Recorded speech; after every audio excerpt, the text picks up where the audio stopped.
సకల సద్గుణ సంపన్నుడు. అలాంటి రాముడికి తెలుగు సినిమాకు అవినాభావ సంబంధం ఉంది.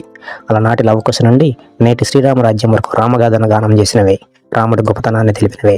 తెలుగు ప్రేక్షకులు మాత్రం ఇప్పటికీ రాముడంటే స్వర్గీయ నందమూరి తారక రామారావు గారే. వెండితెర శ్రీరాముడిగా ప్రశంసలు అందుకుని రాముడంటే ఇలాగే ఉంటాడా అనిపించే స్థాయిలో నటించిన ఘనత ఎన్టీఆర్కి మాత్రమే దక్కుతుంది. శ్రీరామచంద్రుడి పాత్రలో స్వచ్ఛత, సచ్చీలత, శాంతగుణం కనిపించాలి.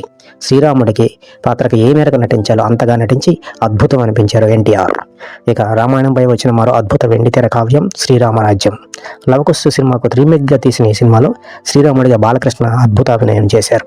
ఈ సినిమాలో బాలకృష్ణ శ్రీరాముడి పాత్రలో సాత్విక అభినయం చేసి మెప్పించారు. ఇక నందమూరి మూడో నట వారసుడు జూనియర్ ఎన్టీఆర్. ఆయన నట జీవితాన్ని రామాయణం సినిమాలో శ్రీరాముడి పాత్రతో ప్రారంభించడం విశేషమనే చెప్పాలి. ఇలా 3 తరాల హీరోలు వెండితెర రాముడిగా మెప్పించడం కూడా ఒక అద్భుతమనే చెప్పాలి.